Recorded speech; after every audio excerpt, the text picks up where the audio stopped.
O senhor Franklin Rocha, que é diretor técnico do CERN, vai falar sobre a iniciativa Cidade dos Ventos, integração de projetos socioambientais e consolidação de metodologias de sucesso.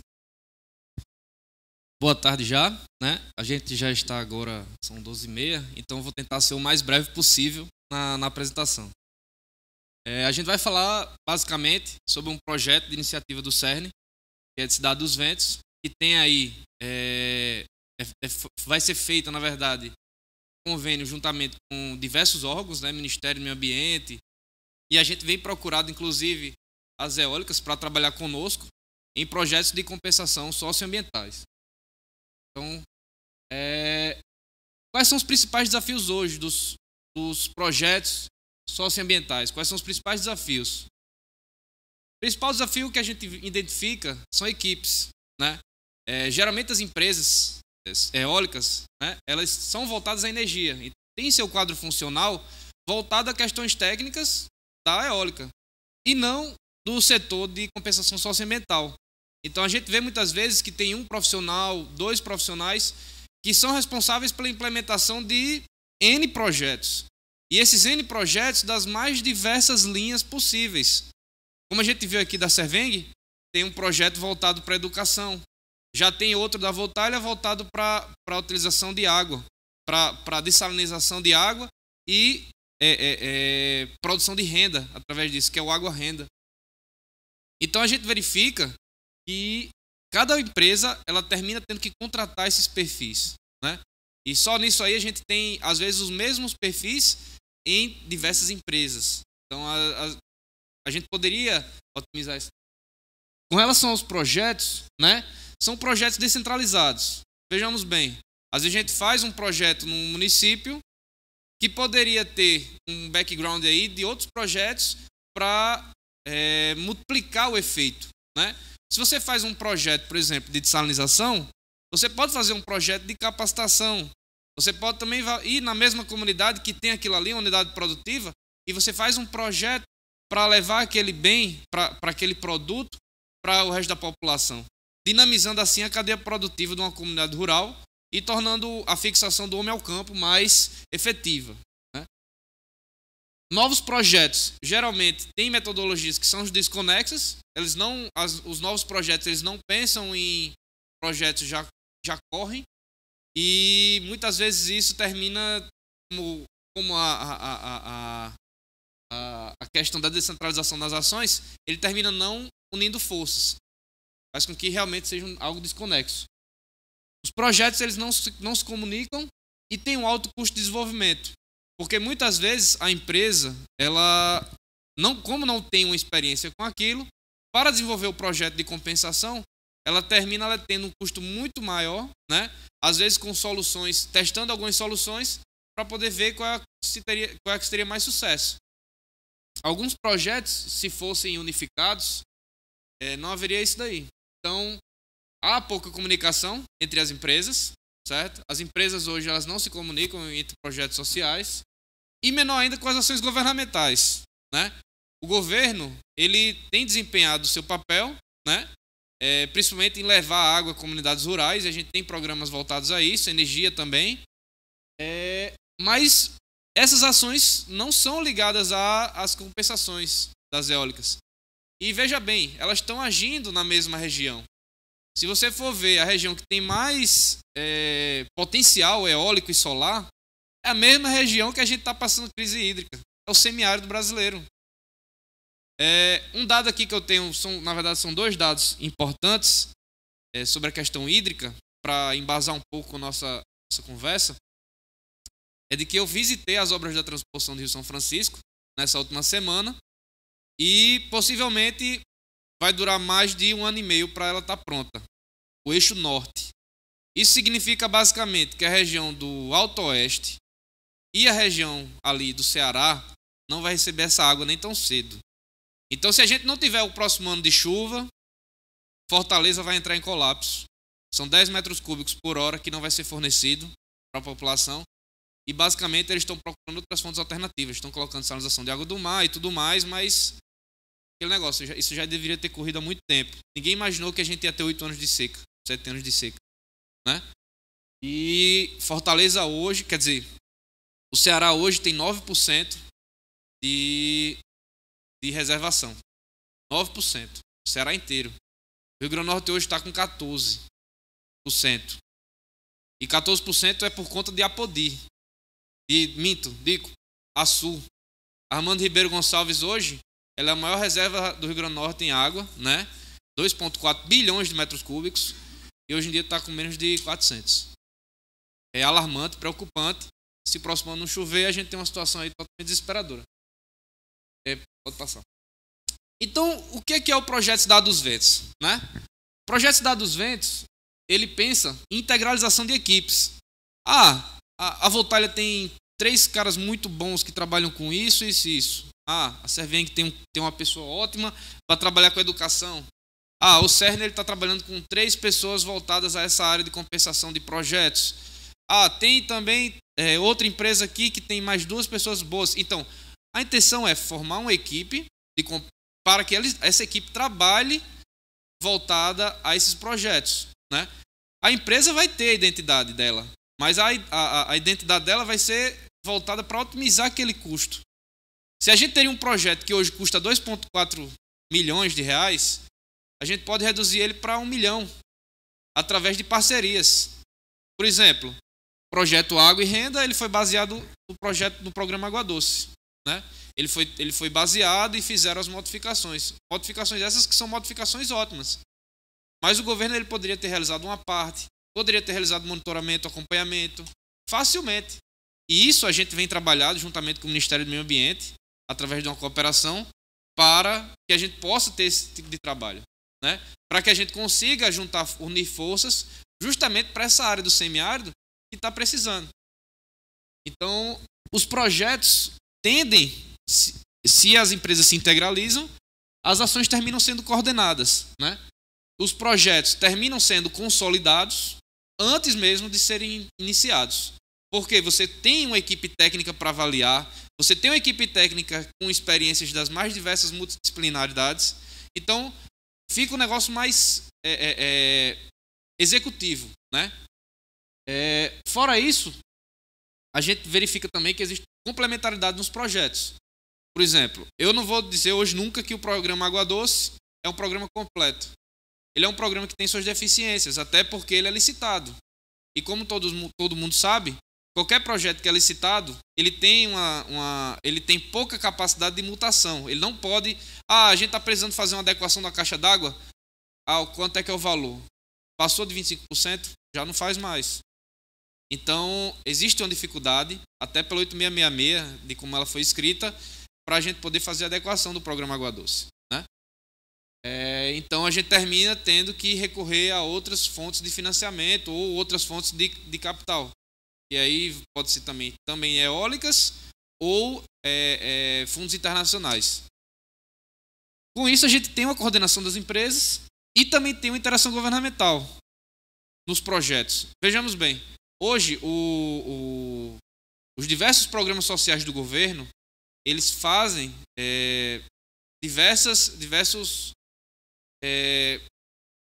eles catalogam as comunidades, né?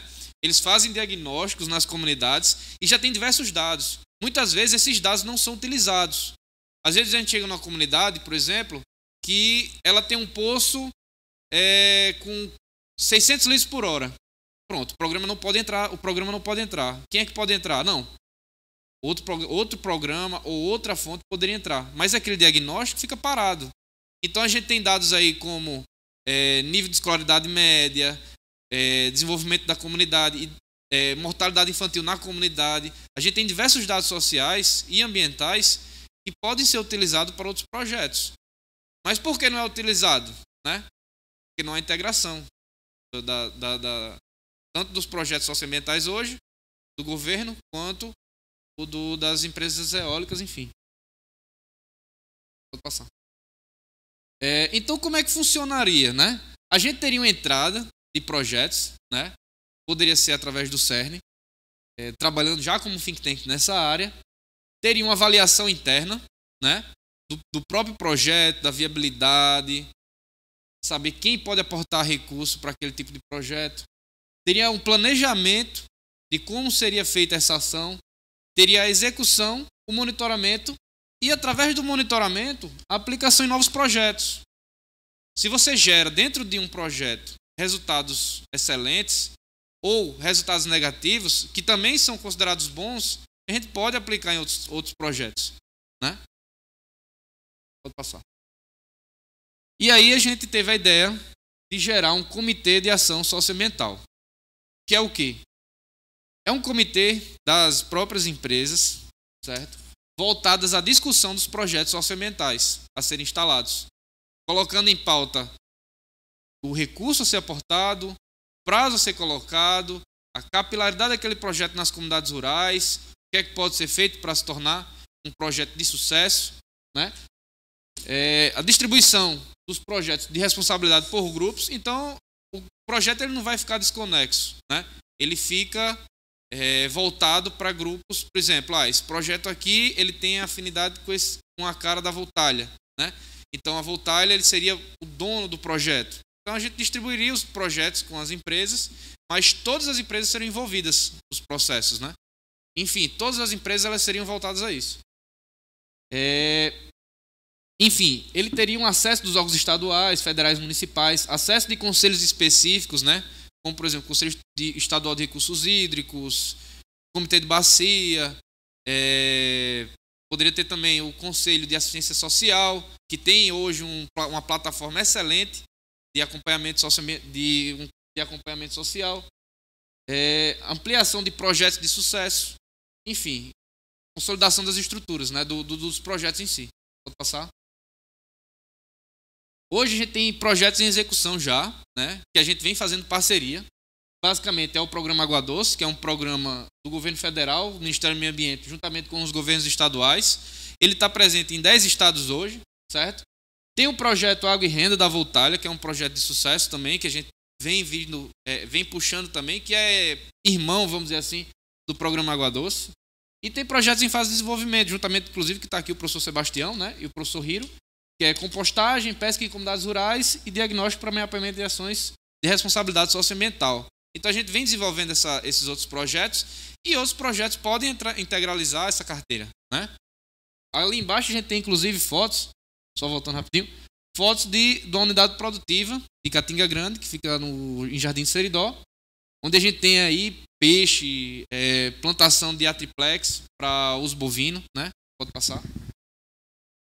E agora eu vou falar só um pouco do programa Água Doce, pode passar, que é uma iniciativa do governo federal com o Ministério do Meio Ambiente. Ele tem o objetivo claro de fixar uma política pública permanente de acesso à água, né?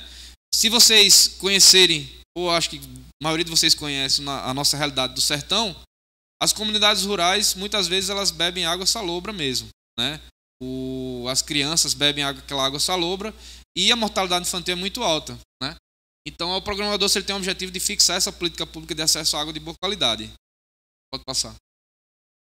O programa Água Doce, ele inicialmente foi um projeto, teve a formulação em 2003 e agora em 2019 a gente tem uma meta aí de 2.400 sistemas implantados até o final de 2019.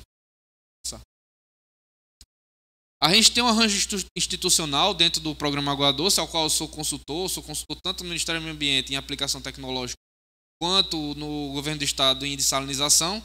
E a gente tem visto aqui que o arranjo institucional é muito importante para um projeto social. Por quê? Porque você descentraliza as decisões. Você torna aquilo ali muito mais parecido com a cara da comunidade, em muitos casos, ou com a prefeitura, né? Então a gente tem os núcleos nacional, estadual e núcleo de gestão local, justamente para dinamizar isso daí.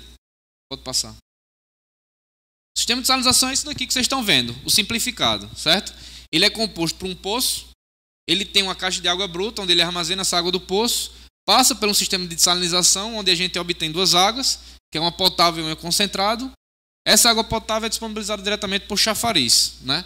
E aí o nosso índice de aprovação hoje, a gente já tem pesquisas já sociais sobre isso.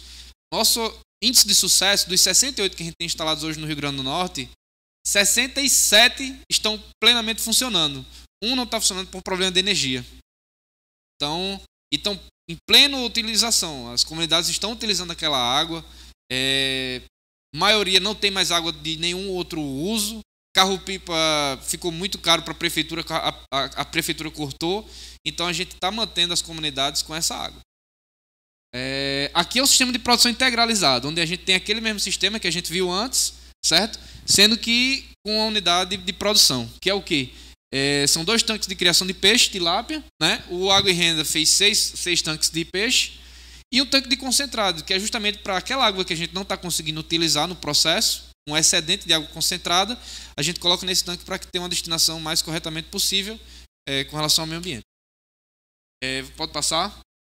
Aqui é um índice do ICA que foi feito através de dados, né? Que inclusive as eólicas, através da cooperação, podem utilizar isso daí, onde a gente tem os principais municípios que foram feitos uma hierarquização, onde a gente pegou a precipitação, IDH, mortalidade infantil, intensidade de pobreza e a ocorrência de águas salinas e salobras. Então a gente tem esses dados no Brasil todo, né? 10 estados aí, Nordeste mais Minas Gerais. Pode passar? Aqui a gente tem a ocorrência de águas subterrâneas. Isso aqui são os nossos dados, né? Então, veja bem, isso aqui não foi disponibilizado, mas através de uma cooperação pode ser utilizado. A gente tem aí que o Nordeste brasileiro, veja bem, numa placa continental, ele tem uma ocorrência de salinidade acima de 2.500 mg de sal por litro. Acima de 500 você já não consegue beber direito. Vamos falar logo vamos logo direto ao ponto. Acima de 500 de TDS, a gente já não consegue beber direito. Já é uma água considerada como salobra ali, né, para o paladar. Porém, até 1.000, a portaria do Ministério da Saúde diz que ela é própria para consumo humano. Mas a gente verifica aí que acima de 1.000, basicamente quase todos os poços do Nordeste brasileiro têm águas salinas, né? Pode passar. Aqui foi o aporte financeiro do programa Água Doce, né? Até 2017, 240 milhões de reais voltados ao projeto. Esse dinheiro aí pode ser otimizado na medida que a gente tenha projetos complementares. Mas por que não fazer? Então pode passar. O programa Água Doce ele tem 3 fases básicas, que é o diagnóstico, recuperação, implantação e monitoramento e manutenção, né? Essas 3 fases não precisam ser realizadas pelo programa Água Doce. A gente tem a metodologia. Falta a iniciativa de executar. A execução já é feita nos estados, né, com dinheiro público, mas ela pode ser também ampliada. A gente tem hoje, só para ter uma ideia, 80 comunidades diagnosticadas aptas para receber os programas, né? E a gente tem aí a utilização para o próximo ano de 35 somente. Então a gente tem um passivo aí que vai deixar para outra fase, então que pode ser absorvido. Pode passar.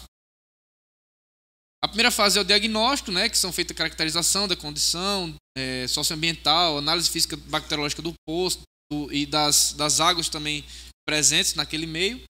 E é feito o projeto executivo, né? Pode passar. A segunda fase é recuperação e implantação, onde aqui a gente tem aí no Brasil todo as implantações que foram realizadas.